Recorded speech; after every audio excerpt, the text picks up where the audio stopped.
हो।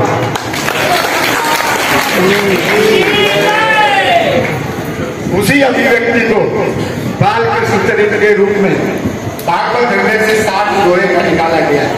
भागवत में बाल कृष्ण चरित्र के विशेष महिमा है। उस बाल कृष्ण चरित्र का सुबह पाठ हो गया है, जिसमें पूतना और बकरासुर के निग्रह का वो है, स्वामी जी ने उसको लिखा है। संतों का चरित्रावली में एक मार्मिक प्रसंग भी है कि जब यात्रा से मैं स्वामी जी के घर पहुंचा तो स्वामी जी के पिताजी मेरे बगल में आके बैठे और स्वामी जी के पिताजी से हमने ये पूछा, हमने आप आनंद में है?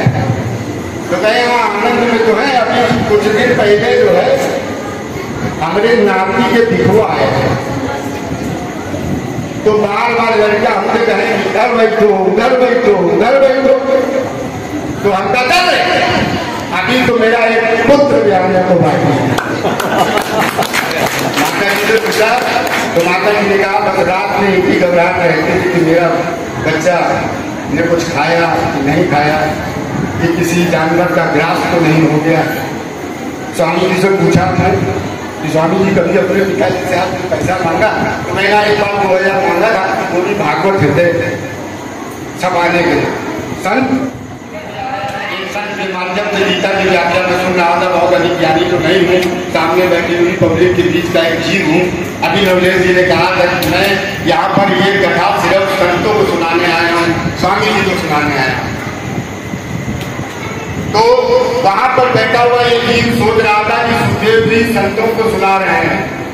परम संत की व्याख्या गीता में ये की गई कि एक संत के द्वारा कि जब संत किसी भी आनंद और ऐलान में होता है और उसके नेत्र सजल हो रहे होते हैं और वो परमात्मा की अनुभूति कर रहा होता है, तो उसी समय वो परमात्मा कहता है कि उसी शरीर के अंदर भक्ति और परमात्मा के युगल स्वरूप का दर्शन होता है। तो जब जब संत आनंदित होता है तो आप मान के चलिए कि उस संत के अंदर भक्ति और परमात्मा का युगल स्वरूप का दर्शन हो रहा है। नवलेश जी को विरासत में मिली है संतों की सेवा। इनके ननिहाल में, इनके दरियाल में संतों की सेवा होती रही है। पूज्य संत डोंगरे जी की कथाओं का सानिध्य इनको प्राप्त होता रहा है। परशुराम स्वामी जी का सानिध्य इनको प्राप्त होता रहा है। संतों की चरण शरण में रह करके ही ये बालक संतों की चरण में रह करके इस कथा को सुनाते सुनाते भागवत रत्न से सम्मानित हुआ है। संत सानिध्य का लक्षण सुखदेव जी महाराज के रूप में नवलेश जी का ये दिखाई पड़ा कि स्वामी जी प्रतिदिन इस भव यात्रा में, इस कथा में प्रतिदिन सजल हुए और आत्मनिर्भर हुए, नृत्य किया, स्वर गाया और वो गाया। अगर स्वामी जी ने संत चरित्रावली गाई है और सुखदेव जी ने संत चरित्रावली गाई है, तो ये भक्त भी एक संत चरित्रावली की अनुभूति गाता है कि रामेश्वरम की यात्रा में जब स्वामी जी के साथ मंगला आरती दोनों हाथ मेरे कंधों में थे और हम लोग जैसे ही विग्रह के करीब गए तो जो आचार्य हमने कर रहा था वो बार बार मेरे को हिला के कहे कि मंदिर आने वाला है, दर्शन कर लेना। उसी समय जैसे ही आरती की ध्वनि शुरू हुई, स्वामी जी के दोनों हाथ मेरे कंधों से हटे और स्वामी जी अरे मेरे श्याम सुंदर, अरे मेरे श्याम सुंदर करके उसी तरीके से आनंदित होते रहे। उसी समय गीता का किया हुआ वर्णन उस संत का मेरे अंदर गूंज रहा था और मेरे से वो पंडित कह रहा था कि उस विग्रह के दर्शन करो, और मुझे उस समय ये नहीं समझ में आ रहा था कि मैं उस विग्रह के दर्शन करूं कि साक्षात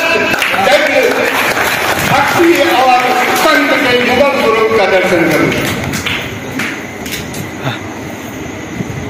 संतों की महिमा अपरंपार है। परमात्मा को क्या मंजूर था कि वही स्फटिक का लिंग उठ करके शिवलिंग स्वात्मानंदेश्वर महादेव के रूप में आकर के असली कुटी में विराजमान है। स्फटिक शिवलिंग वैज्ञानिक दृष्टिकोण से सिलिकॉन और ऑक्सीजन का मिश्रण माना गया। जब लाखों लाखों वर्ष तक बर्फ शिलाओं के ऊपर पर्वत से ढका रहता है तो एक अमोनिया नाम की गैस बनती है जो स्फटिक शिवलिंग के निर्माण में कारगर है। ये तो वैज्ञानिक दृष्टिकोण है स्फटिक शिवलिंग का। अब आध्यात्मिक दृष्टिकोण क्या है? शास्त्रों में ये मिला है कि आदि शंकराचार्य, परमहंस, लक्ष्मी जी, गरुड़ और रावण, 4 लोगों ने स्फटिक शिवलिंग की स्थापना की। रावण संगीता ये कहती है कि सर्वश्रेष्ठ शक्तिशाली लिंगों में ये है कि यदि कोई व्यक्ति स्फटिक और पारद की पूजा करता है तो सर्वश्रेष्ठ शक्तिशाली लिंग माना। रत्नों में सबसे पवित्र रत्न माना गया है स्फटिक। माँ सरस्वती के दाहिने हाथ में स्फटिक की माला ये दिखाती है कि माँ सरस्वती की कृपा उस पर रहती है। सृष्टि की जब रचना हो रही थी तो ब्रह्मा जी से भी लक्ष्मी जी ने कहा कि यदि सृष्टि की रचना करनी है और माँ के स्वरूप में मेरे को प्राप्त करना है तो मुझे शिव के उस स्वरूप की उपासना कीजिए जिससे मैं सृष्टि की रचना में माँ के स्वरूप में घर घर में प्रदान करूं। तो जो विश्वकर्मा जी ने शिवलिंग का विग्रह बना करके माँ लक्ष्मी को दिया था वो स्फटिक का ही शिवलिंग था।